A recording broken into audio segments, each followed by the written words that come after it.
Nous avons vu ce qui se passe en France, nous allons à présent évoquer la situation en Allemagne. Des éléments majeurs du système de répression nazi, les camps de concentration et leur place dans la Shoah. Mais qu'est-ce qu'un camp de concentration?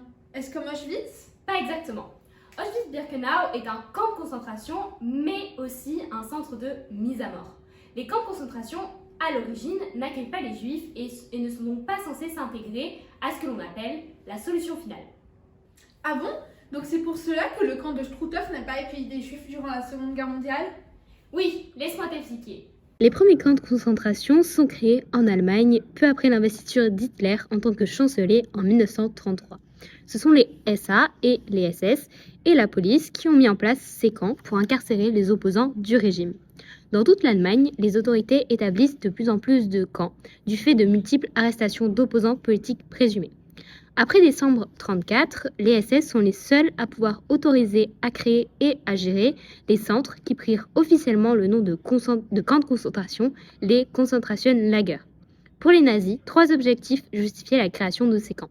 L'incarcération de personnes vues comme une menace pour la sécurité du régime, l'élimination physique d'individus ou de petits groupes en dehors de tout contrôle public ou judiciaire, et l'exploitation des personnes emprisonnées pour des travaux forcés, en raison de la pénurie de main-d'œuvre à partir du début de la guerre pour les forces de guerre.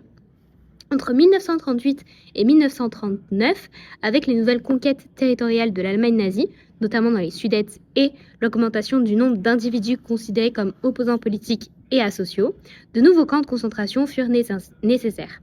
Le programme dit de la Nuit de cristal, dans la nuit du 9 au 10 novembre 1938, envoie également des juifs dans les camps de concentration. Pour le moment, le but était seulement de convaincre les juifs de partir du territoire allemand en les menaçant de les interner. Comment étaient organisés ces camps de concentration? Les détenus devaient porter des triangles dont la couleur déterminait la cause de leur déportation. Quelques exemples: déportés politiques, apatrides, témoins de Jéhovah, homosexuels, asociaux, criminels ou tziganes. Les juifs, eux, avaient 2 triangles disposés de manière à former l'étoile de David, mais ils ne restent que très minoritaires. Comment se déroulait une journée dans un camp? Dans le camp, le quotidien des détenus était rythmé entre appel et travail. Les déportés se levaient à 3h30 du matin et ils devaient faire leur lit en vitesse, quitter la chambre et aller se laver rapidement avec un tuyau percé et sans savon. Ils devaient ensuite faire la queue pour récupérer leur pain de la journée et se mettre par 10 pour commencer l'appel. Celui-ci pouvait durer plusieurs heures puisque les capots devaient recommencer à chaque fois qu'il manquait quelqu'un. Ensuite, les déportés, au son de la musique du camp, sortaient et allaient travailler plus ou moins loin du camp. Le midi, ceux qui étaient à côté revenaient dans le camp pour manger et les autres mangeaient sur place. À 17h30, les détenus rentraient et se mettaient en rang. À 18h30, l'appel du soir commençait et pourrait durer jusqu'à 2 ou 3 heures dans le froid ou sous un soleil de plomb. Ensuite, ils allaient se mettre au lit et étaient souvent tabassés par les capots, notamment à cause de l'hygiène. Ils n'avaient que 4h30 à 5 heures de sommeil chaque nuit. Chaque détenu avait une tâche, certains devaient porter la nourriture et d'autres gérer le fonctionnement du camp. Les camps étaient organisés en camp principal et sous-camps. Des centaines de sous-camps furent créés pour chaque camp de concentration entre 1942 et 1944. Ces sous-camps étaient situés près des usines ou près des lieux d'extraction de matières premières. Ainsi, un camp satellite d'Auschwitz III, Bunamonowitz, fut établi près d'une mine de charbon dans des usines souterraines à Dora-Mittelbau. Les prisonniers produisaient des missiles dans des conditions épouvantables. J'ai tout compris. Je suis surtout intéressée par le camp de Struthof. Il est en Alsace, mais pourtant je pensais qu'il n'y avait pas de camp de concentration en France, mais seulement dans le Reich. Peux-tu m'en dire plus, s'il te plaît? Oui, tu as raison, il n'y a pas de camp de concentration en France. Mais souviens-toi, en 1940, l'Alsace est annexée au Reich, donc nous sommes en Allemagne. L'implantation de ce camp s'est faite de manière stratégique. Aux alentours de celui-ci se trouvaient des roches, du granit rose, que le Reich voulait exploiter. Le camp est constitué d'un camp principal et de camps annexes. La construction de ce camp ne se termine qu'en 1943 et au cours de cette année, les détenus allemands régressent, tandis que le nombre de détenus venant de l'étranger augmente. Dans cette année, les détenus politiques sont majoritaires. À partir de 1944, les convois de femmes débutent. Les camps étaient remplis avec un effectif supérieur à l'effectif prévu à l'image du camp souche KL qui contenait 6000 prisonniers pour une capacité de 3000. En 1942 débute l'exploitation du granit, qui nécessite au total le travail de 1400 déportés. Le travail était éprouvant et meurtrier. Les détenus devaient travailler sans pause pendant 13 heures par jour. Arrête-moi si je me trompe, mais au Struthof, il y a une expérimentation bien particulière. L'expérimentation du docteur SS, Hauptsturmführer August Hirt, directeur de l'Institut anatomique de Strasbourg. Il était chargé par Lanne Herbe de recherche sur la race, alors très en vogue. Ce camp entre alors dans l'histoire de la Shoah. En effet, il voulait réunir une collection de crânes de commissaires bolcheviques juifs. Un ordre est alors donné le 21 août 1943 à Eichmann de transférer d'Auschwitz au Struthof les spécimens sélectionnés. Début août 1943, 86 internés arrivent d'Auschwitz. Joseph Kramer lui-même se charge de les gazer. Le lendemain, les cadavres sont transportés à Strasbourg, à l'Institut d'anatomie. À leur arrivée, le 23 novembre, les troupes alliées trouvent dans l'Institut 17 corps. En décembre 1944, les médecins légistes de Strasbourg, le professeur Simonin et le docteur Fourcade, ont eu la terrible mission de faire l'expertise médico-légale des parties restantes des corps de ces victimes. Ces restes ont alors été enterrés au cimetière juif de Cronenbourg, à l'endroit où fut apposée il y a quelques années la stèle qui porte le nom des 86 victimes. Depuis septembre 1945, il n'y a donc plus aucune de ces parties de corps à l'Institut d'anatomie et à l'Université de Strasbourg. Le camp a également été le site d'expériences pseudo-médicales. Le professeur Von Hagen, avec la complicité des SS, pratique des injections de lèpre, de peste et d'autres maladies sur les détenus de manière à observer les effets de ces contaminations. L'expérience terminée, si les sujets ne sont pas morts, ils sont exterminés et incinérés.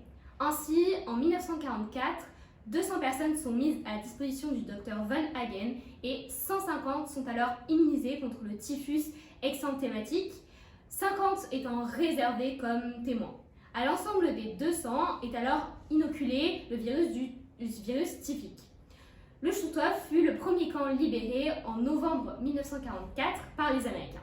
En tout, 52 000 prisonniers, dont beaucoup d'opposants politiques et de résistants, et 17% de juifs. Dans le livre de Simone Weil, il me semble avoir lu qu'elle était allée dans le camp de Bergen-Belsen. Cela veut-il dire qu'il s'inscrit dans la Shoah ? En fait, uniquement à la fin de la guerre. Je t'explique. Le camp était situé en Allemagne. À l'origine, il était un camp de travailleurs, puis a contenu du matériel et des armes. Il a été ouvert en tant que camp en 1940 et fermé le 15 avril 1945. En 1941, le camp enferme des prisonniers belges et soviétiques opposants au parti. Jusqu'en 1943, il était exclusivement un camp de prisonniers de guerre.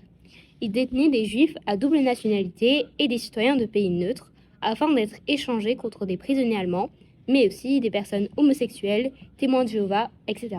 Le camp était divisé en plusieurs secteurs numérotés, correspondant à différents groupes et opinions politiques. Les trois principaux secteurs sont le camp de résidence, le camp de prisonniers et le camp de prisonniers de guerre, et ainsi le camp principal de Bergen-Belsen. Un grand camp de femmes a été créé ensuite à cause du grand nombre de femmes qui arrivaient dans les camps et à partir d'une partie de camps de prisonniers de guerre. Il y avait 22 000 prisonniers en février 1945. Menacés par la libération des camps, les détenus d'Auschwitz sont envoyés par centaines à Bergen-Belsen lors de marches de la mort, où de nombreux d'entre eux meurent d'épuisement et de maladie. Les détenus sont envoyés par ces marches en tant qu'outil de travail pour les nazis. C'est à ce moment-là que ce camp accueille massivement des juifs, pour finir à 60 000 en avril lors de la libération. Face à la mauvaise alimentation et aux mauvaises conditions de vie dans le camp, Bergen-Belsen compte plus de 50 000 victimes, dont 35 000 dans la phase ultime entre janvier 1945 jusqu'à la libération. Le 13 avril, suite à un accord de neutralisation avec l'armée britannique, les officiers du SS fuient. Et le 15 avril 1945, les Britanniques et les Canadiens libèrent le camp. En travaillant sur des témoignages de rescapés, je suis tombée sur celui de Camille Tououl. Elle est allée via les marches de la mort à Ravensbrück. L'histoire de ce camp m'a particulièrement touchée. C'est en effet un camp réservé aux femmes et enfants au départ pour des opposants politiques, communistes ou résistantes. Ainsi, la sœur de Simone Veil, Denise Jacob, en faisait notamment partie, mais elle avait été arrêtée en tant que résistante, et non pas comme juive, comme sa sœur. Le camp de Ravensbrück est le centre de détention de femmes le plus important du pays. 132 000 femmes et leurs enfants furent déportés, dont 90 000 y furent assassinés. Le camp fournit en main-d'œuvre féminine l'ensemble des industries d'armement allemandes et les mines de sel. À partir d'avril 1941, des hommes y furent également détenus, mais dans un camp annexe. Les prisonnières furent l'objet de sévices permanents, battues, violées, astreintes au travail à assassiner lorsqu'elles n'en étaient plus capables. Les prisonnières jugées inaptes au travail étaient tuées par balles jusqu'en 1942. Après cette date, elles furent transférées à Auschwitz et vers d'autres centres d'extermination. À partir de l'été 1942, des expériences médicales furent menées sur au moins 86 détenues, dont 74 polonaises connues sous le nom de Lapine. Preuve encore une fois de la volonté de déshumanisation. 5 en moururent, 6 furent exécutés car souffrant de blessures non guéries, et la plupart des survivantes gardèrent des séquelles à vie. En janvier 1945, entre 120 et 140 femmes tziganes furent stérilisées après s'être vues promettre la libération si elles consentaient à l'opération. Avant cela, Camille Tougoul a été internée à Auschwitz à partir du 17 décembre 1943. C'est dans le contexte des marches de la mort qui, pour Camille Tougoul, commence le 18 janvier 1945 qu'elle s'est retrouvée dans le camp de Ravensbrück. Quand l'armée rouge arriva le 30 avril 1945, il ne restait que 3500 femmes et 300 hommes non évacués. Les SS avaient entraîné les détenus capables de marcher, environ 20 000, dans une marche forcée vers le nord du Mecklembourg en Allemagne. De nombreuses grossesses ont eu lieu dans le camp dues à des viols sur les prisonnières par les gardiens. Les naissances d'enfants au camp étaient devenues incontrôlables en 1944. Auparavant, les mères mouraient avant l'accouchement, forcées à avorter ou les bébés étaient tués. Ainsi, le camp a connu la création de la Kinderzimmer, littéralement chambre des enfants, au bloc 11, pour s'occuper des nouveau-nés. Sur 500 naissances consignées à Ravensbrück, une quarantaine d'enfants seulement ont survécu. Ainsi, le système concentrationnaire nazi était très développé en 1945. Il existait une grande quantité de camps, souvent divisés en de multiples sous-camps. L'ensemble de ce système nous montre l'ampleur de la politique de répression du régime nazi. Mais il ne nous dit que peu de choses sur la solution finale que ce régime a mis en œuvre. Les Juifs, internés dans ces camps, sont très minoritaires et arrivent souvent à la toute fin de la guerre, quand les camps de l'Est envoient leurs prisonniers au cœur du Reich. Pour en savoir plus, il nous faut nous tourner vers d'autres types de sites, les centres de mise à mort.